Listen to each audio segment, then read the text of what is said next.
Hammaga salom. Xayrli kech. Sizlar bilan Xulbayev Abdulaziz. E'tibor berganlar oxirgi yarim yillikda faqatgina mediaga kirsangiz ham yomon xabar, hamma yoq ekonomikasi pishgan, dunyo ekonomikasi pishyotibdi.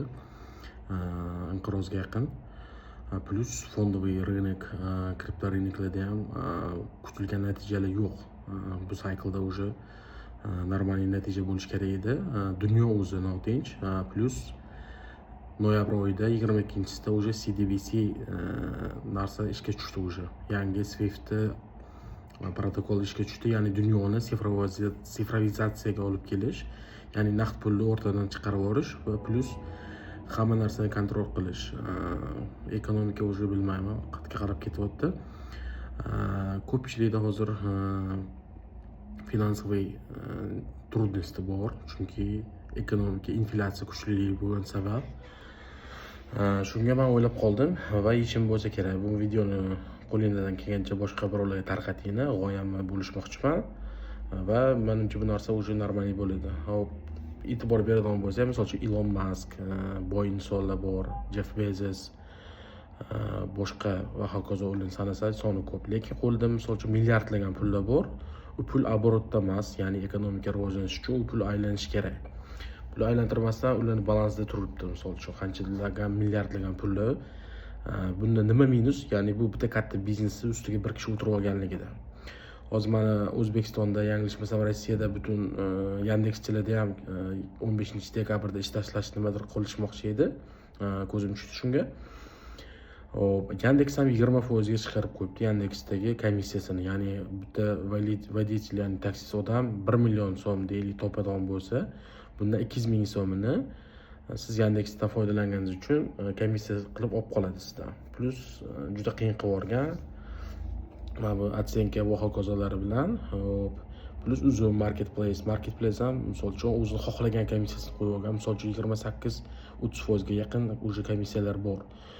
Xo'p, nima bu yerda muammo desak, yagona muammo. Misol uchun Yandex bizaniki emas. Misol uchun Yandex Rossiyadan kirib, misol uchun O'zbekistonda ekonomikasidan agar hisoblansa, normal pul olib chiqib ketyapti. Misol uchun o'zi bizning ekonomikamizga zarar.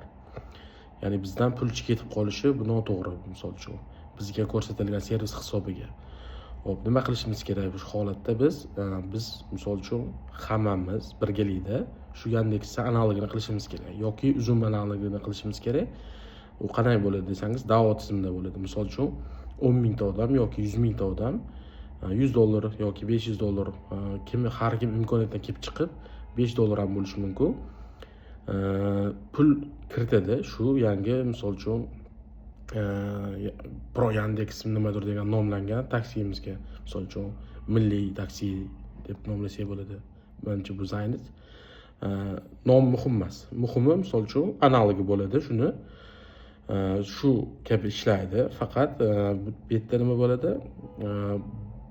Bundan qilinayotgan daromadni shu kompaniyani ishga tushirish uchun investitsiya kiritgan odamlarimiz shundan manfaatlanadi. Ya'ni pul o'zimizda qoladi, o'zimizning ekonomikamiz rivojlanadi va komissiyalar ham misol uchun bir kishini o'ylab topgan komissiyasiga asoslanmaydi. Buni misol uchun DAO tizimida har bir investitsiya kiritgan odam o'zini ovozini beradi. Misol uchun deylik 5%, 10%, 15%, 20% ga misol uchun har kim ovoz beradi. Eng ko'p ovoz yiqqan bu komissiya misol uchun shunga qo'yilishi mumkin.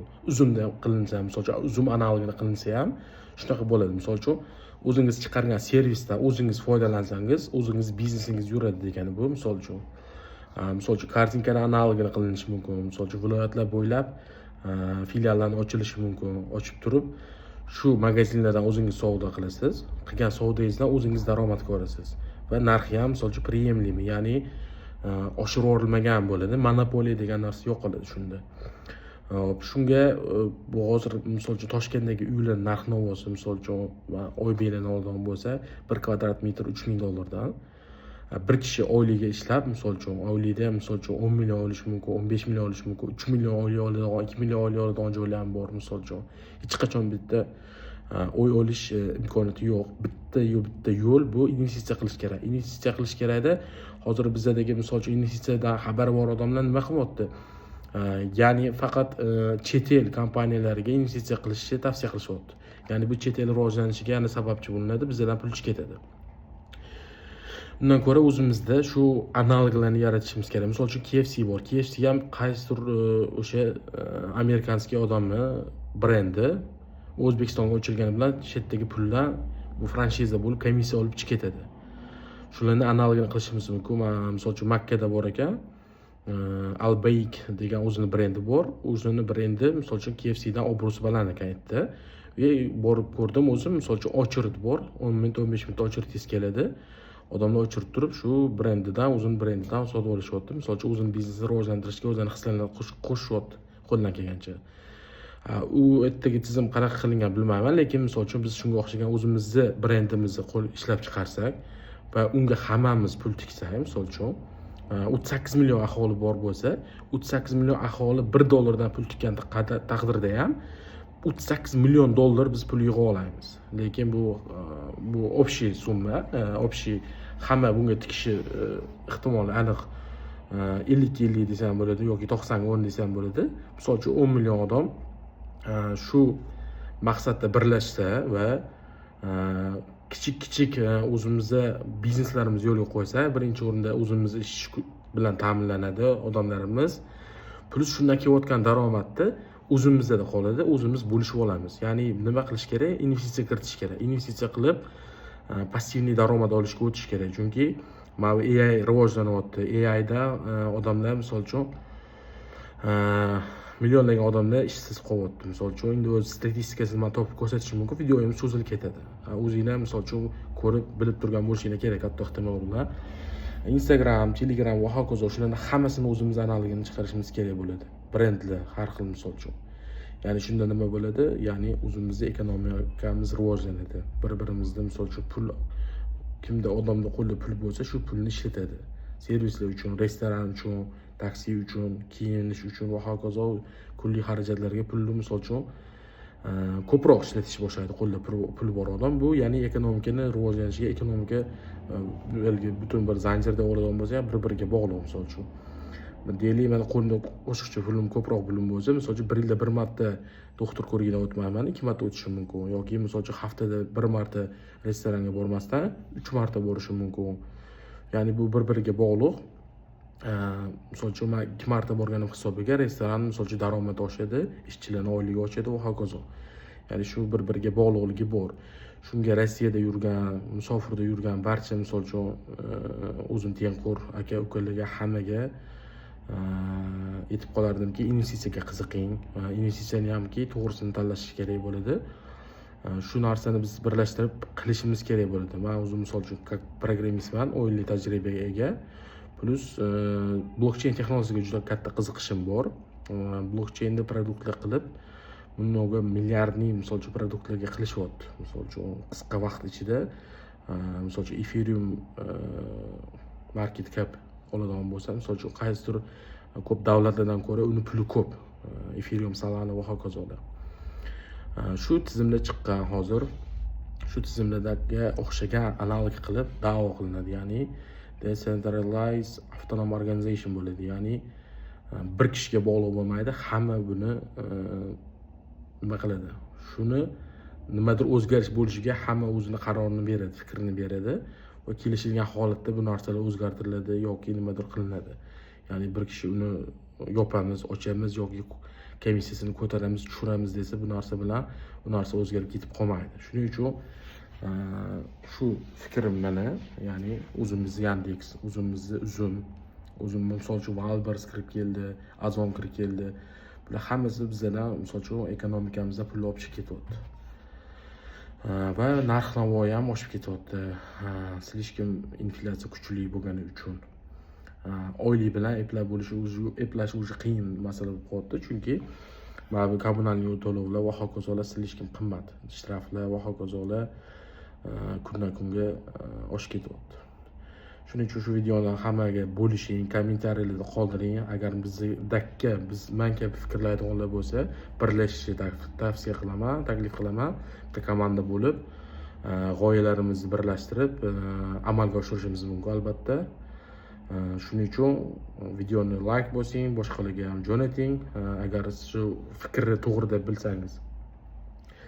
va bitta Telegram gruppa ochamiz. Shu gruppaga qo'shilib g'oyalarni biz nima qilishimiz mumkin, обсуждать, ya'ni muhokama qilib, shularni amalga oshirish uchun nimalar qilinishi kerak bo'ladi, shularni ko'rib chiqib, qo'ldan kelgancha biz harakatni boshlashimiz kerak. Ertaga kech bo'lishidan avval. Misol uchun hozir Rossiya O'zbekistonga chiqish beryapti, qancha odam hozir ishsiz. Turkiyaga borishadi. Turkiyada ham inflyatsiya kuchli, to'playotgan pul endi o'zi yashashga menimcha yetmay qolgan. Chunki o'tgan yil borganimda $100 narxi 3300 edi, yanglishmasam, turk lirasida. Hozir уже 4000 qancha turar ekan $100. Bu degani, ya'ni ularning puli kuchsizlanib, inflyatsiya kuchliligini hisobiga. U 2 yil oldin yanglishmasam $100 600 turk lirasi bo'lardi. Juda kuchli inflyatsiyaga uchradi Turkiyaning puli ham. Misol uchun biz qatqadir chiqib, nimadir qilib, doim ishlab yurishimiz noto'g'ri va shu o'zimizda ish joylarini yaratib, ota-onalar farzandini yonida bo'lib, farzand tarbiyasi bilan shug'ullangan yaxshi. Uzoqlarda bo'lgandan ko'ra safarda o'ziga yarasha qiyinchiligi bor. Safarda yuravermasdan shu narsalarni o'zimizda qilsak bo'ladi. Aslida qilsak bo'ladigan imkoni bor narsa.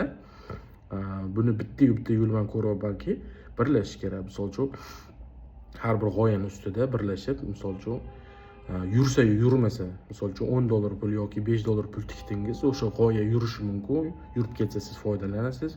Yurmagan taqdirda ham, misol uchun siz uni попробовать qilib ko'rdingiz, ya'ni urinib ko'rildi shu narsada. Endi yurish ehtimoli katta bo'lgan proyektlar qilinadi va professionallarni bu yerda yollanadi. Chunki ularga oila ajratiladi, professionallarni va avtomatizatsiya qilish kerak hamma narsani. Onlayn o'zi hamma narsa rivojlangan davrda yashayapmiz. Avtomatizatsiya qilib va o'zimiz chiqargan brendlarni, o'zimiz yo'lga qo'ygan startaplarni, g'oyalarni qo'llab-quvvatlasa, bu обязательно yurmay qolmaydi. Bu 100% yurishiga men ishonchim komil. Hop, videomiz uzun bo'lib ketmasin, yana videolarni qilamiz, xudo xolasa. Podpiska qilib, fikringiz bo'lsa kommentariyga yozinglar. Boshqalar bilan shu, misol uchun, musofirda yurgan barchalar bor. Shularga hammasiga bo'lishinglar shu ma'lumotlarni. Hammaga xayr, sog' bo'linglar.